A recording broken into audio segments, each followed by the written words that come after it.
What is happening, guys? We are back again today with a little bit more Band-Maid.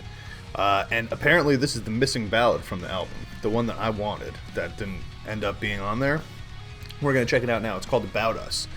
So all I really know about this one is that it was meant to be written as like a love letter to the fans, to the Maniacs.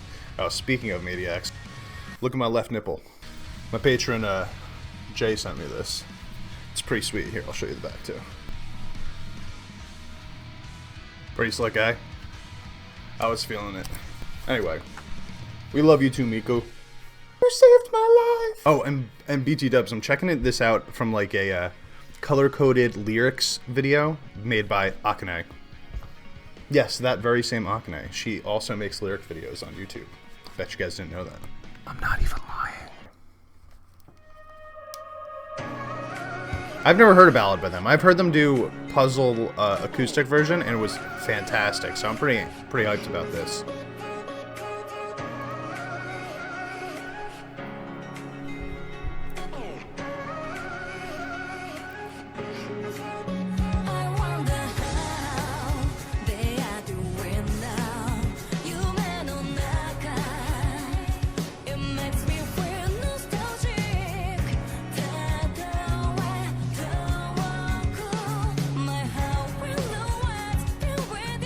There's a lot of English in here too.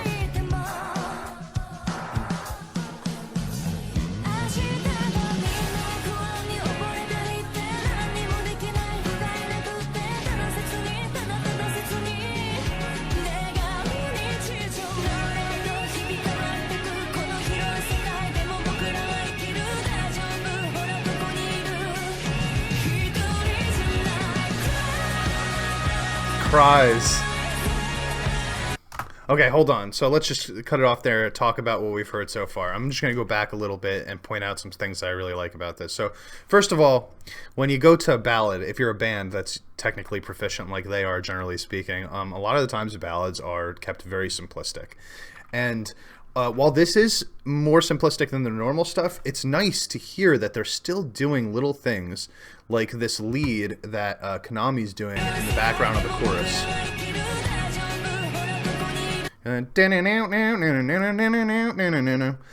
it's very, very far in the background. She's added additional effects to what she normally does in this part, which is like there's a lot of like atmospheric effects to it to make it sound like it's off in the distance. And there was right leading into that, if you pay attention to Misa coming into the chorus part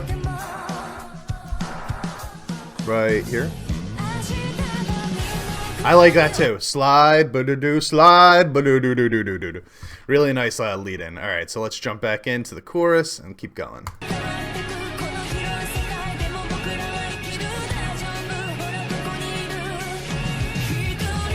I really like the lyrics so far too. It does feel like a love letter to the fans.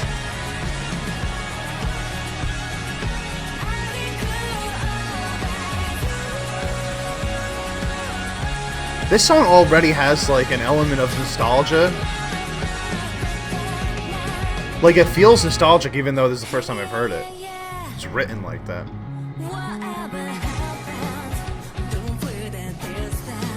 We're here!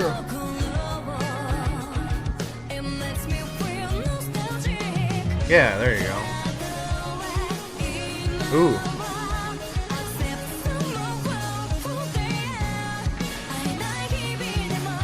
You know, it does kind of feel like this was written, and I'm not sure if this is the case, but it feels like it was written for this time that we're in right now with COVID, all the restrictions, not being able to go out and play live and see their fans and stuff like that.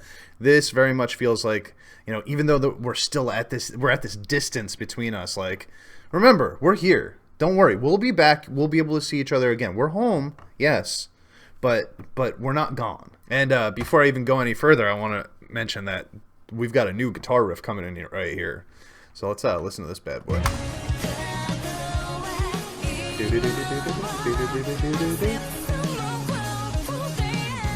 Ooh. Bass runs in the background.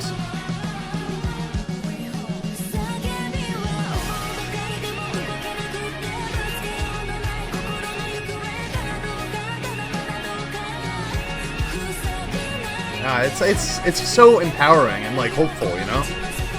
To the unseen world, I like that. They should just put this on the album. I mean, wait, is this on the physical copy? Let me know.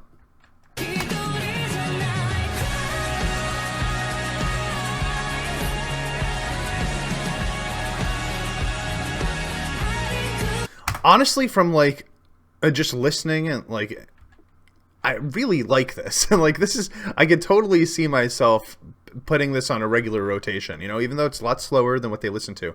I don't think I would put it on like, you know, I listen to Spotify a lot, right? So I have different playlists for different moods. I don't think this would go onto my like, you know, hard rock metal playlist or whatever. I have specifically a Band-Maid playlist too.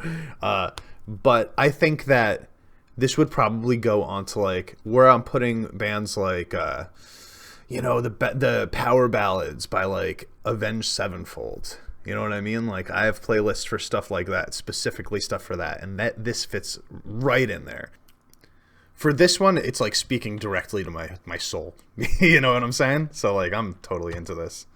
And I love the fact that they're not toning it down completely with the instruments, you know? They've still got some cool stuff going on, even though the song itself is a lot slower. And also, isn't this video nice to actually be able, even though there's no music video for them, at least we get to look at the girls' pictures, but still. It's better than nothing.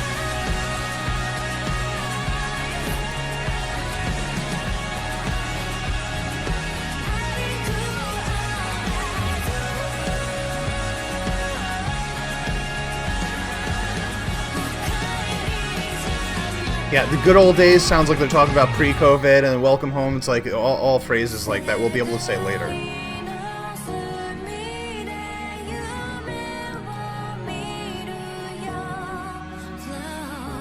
Got a violin back here. Ooh. Alright, hold on. Listen to Misa here. Ready? Here.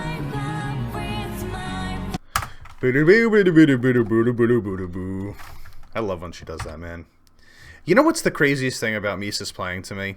That a lot of the times when you're listening to a band, the bass is just there in the background, you know? So it's like, it's doing its thing, but if it disappears, it's so noticeable because you're just like missing this entire like full layer of music behind you. It feels empty, you know? But for some reason, when she goes into these like runs like that, I don't know if it's the way that she's playing or if it's the tone of her bass, but it never feels like I'm missing that layer of bass in the background. I don't know how they make it sound like it's not losing anything while she goes into those high notes on the bass, which generally speaking will make it sound much more empty with most other bands.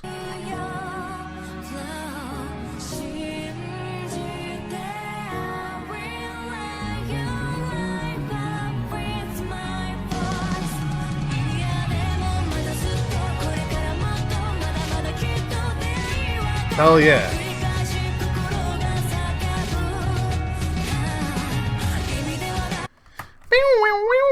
We got more leads by Konami.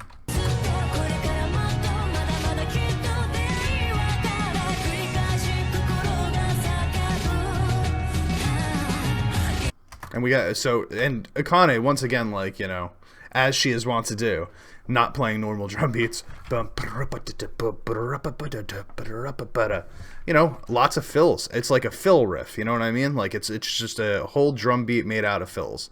It's got that marching band feel too. It's a lot of snare work.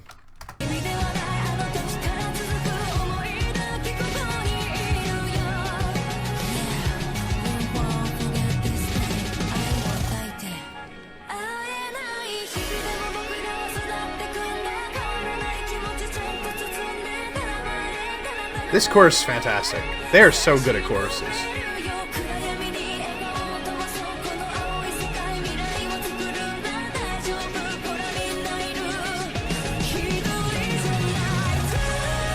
I just got chills, honestly. I really like the lyrics. It feels so genuine, you know? It doesn't feel like they wrote this because, like, oh, we should write something for the fans. They'll love that. That's cool right there, too. And hey, there's proof that when I'm talking, I'm still listening. I love the fact that there's just maybe it's the way that she's singing it, maybe it's the actual way that the words are written, but it feels very genuine in the sense that it doesn't feel like, oh, every other band where they're like, we should write something about COVID, just get it out there, like it'll make us look good. The lyrics, the way that it's written, maybe the translation, I don't know. The fact that she's doing a lot of it in English also, I think, adds to the fact that it feels so genuine, because it's like some of the lyrics are like, we're on she's literally saying that she's like in a corner of the world, you know what I mean? And that makes it feel very far away from somebody like me who's living in the West. And when she says that, it feels almost like she's speaking directly to me. Let's just take this back a little bit and listen to this drum roll with the bass run underneath it.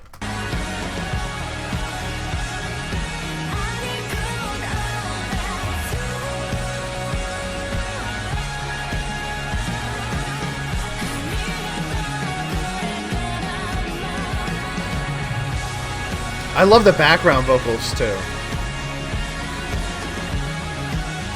Ooh. Damn, Misa. Whoa.